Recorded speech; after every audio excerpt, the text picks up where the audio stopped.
Hi guys, welcome back to my channel.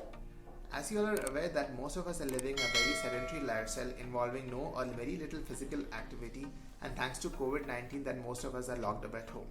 Recently during the lockdown, there was a survey conducted by one of the mental health research organizations where almost 10,000 people from 78 countries had participated, giving out their information about their mental health and their overall situation during the COVID-19 lockdown. 1 in 10 respondents reported low levels of mental health, including stress and depressive behaviors. Several studies suggest that yoga is just not a physical exercise but also may help you to reduce stress and relieve you from anxiety and depression. So today we have with us Pramila Shetty, a yoga instructor from Bangalore who has been practicing yoga since the last 12 years to throw some light on how yoga can benefit one's mental well-being.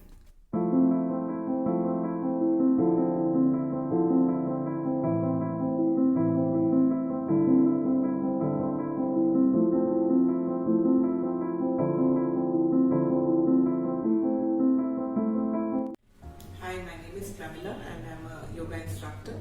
I've been practicing yoga since the past 12 years and I started the practice due to a physical issue that I had, and after a few years it helped me reverse the condition, and yoga has become a way of life for me since then.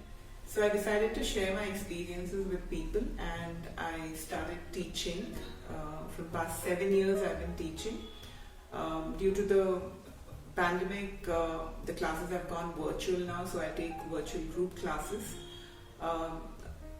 So most people during this lockdown had a lot of issues coping with the situation, and luckily they were able to join the classes and start the practice along with me, and it has benefited them a lot, and they have become more stable in their state of mind, and also they improved physical fitness from the comforts of their homes. So definitely yoga helps cope people with a lot of things, a lot of physical and mental issues. Today we'll be speaking about yoga and mental health. Yoga is the union between the body, mind and the soul, as most of us know. And probably most of you are aware of the physical practice alone in yoga, but there are many more practices which helps us bring this balance. And yoga is a way of life. It's not something that you do only on the mat. It's also what you do off it. And it's a discipline. It's a discipline to bring in a balance in our entire system. So good mental health is all about having a good state of mind, having a good control over your feelings and emotions.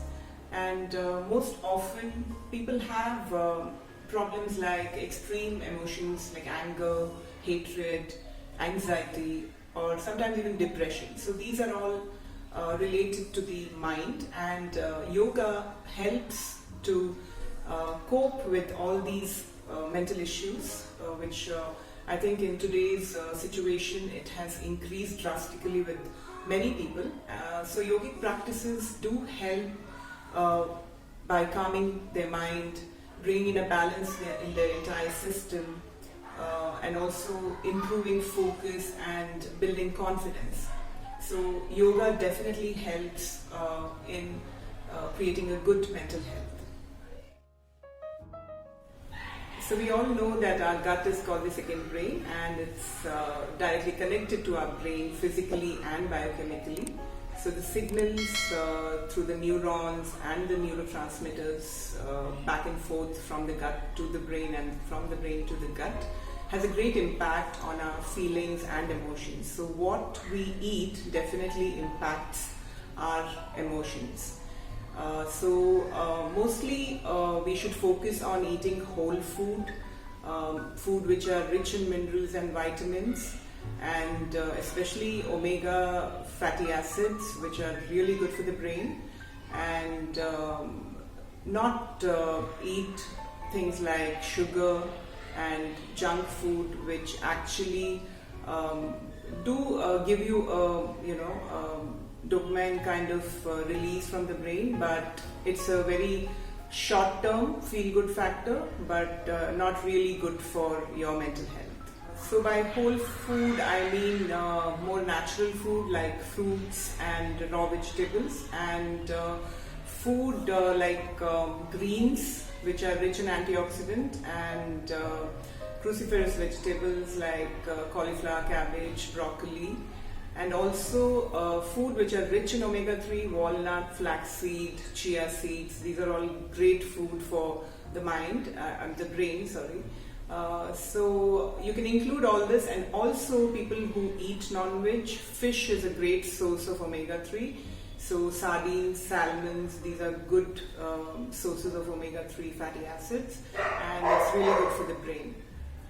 And the food one should avoid is largely like food which are rich in sugar and processed food, aerated drinks, alcohol, and probably stay away from smoking. So when we speak about mental health, there are different kinds of issues one would probably go through. There are people who have extreme anger. They're extremely short-tempered. They have no control over their anger. They could get angry for any small thing. And there are people who are very anxious, many times for no reason again. It could be a very small reason and they just get anxious. And there are people who go through depression, which is another extreme, imbalance in your mind. So there are different asanas for different kind of mental issues. We cannot have one program for all kinds. So for people who have anger or anxiety, they need more calming practices, which in asana practice we can focus more on forward bends and inversions, and in pranayama we can give them Anulom Vilom, which also balances their nervous system and calms their mind. And for people who are going through depression, they're going through a real low, so forward bends might not help them. So we'll have to give them more invigorating practices which will activate their sympathetic nervous system and make them a little more extroverted and hope them come out of depression. And also with the pranayama practice, they could probably practice Kapalabhati, which is again, activates the sympathetic nervous system and makes them better with their condition.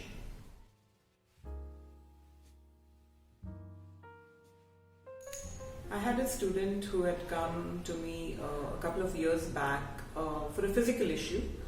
She had spondylitis, and it was a one-on-one class which I had to take, and after a few classes I realized she had much more mind-related issues than just that physical issue. So I started working on her anxiety problem, and she was extremely short-tempered. At the same time, she was extremely low on confidence, which also was an issue.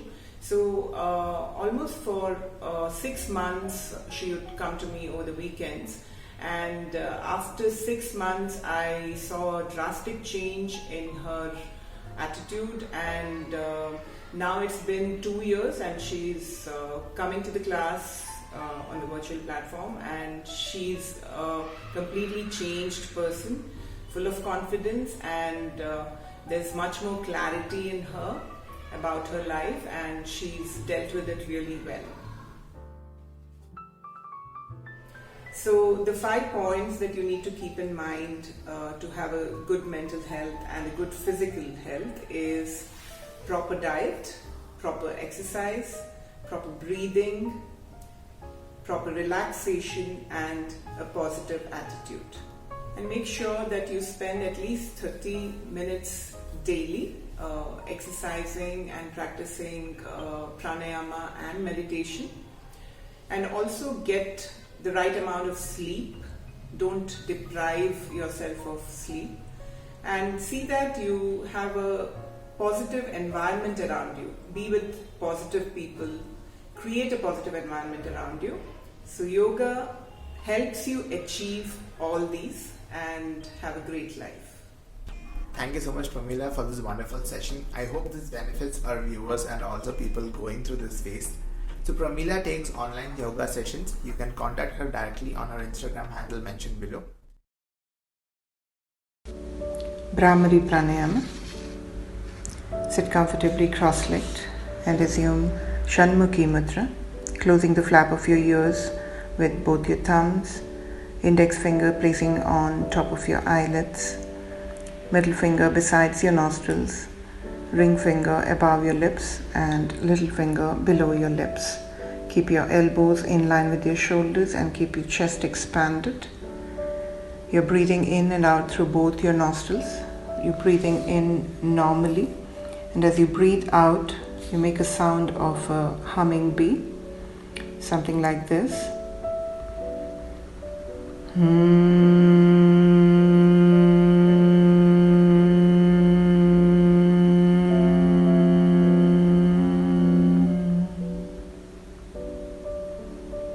You continue the practice for 5 to 10 rounds. Once you get comfortable with the practice, you can increase it to 5 to 10 minutes in cases of extreme mental tension or anxiety, or when used to assist the healing process, practice for up to 30 minutes. The best time to practice is late at night or early in the morning, as there are fewer external noises to interfere with internal perceptions. So if you guys enjoyed this video, please do like, share and subscribe to my channel and follow us on Instagram and Facebook. The links are given below. I'll see you guys in my next video.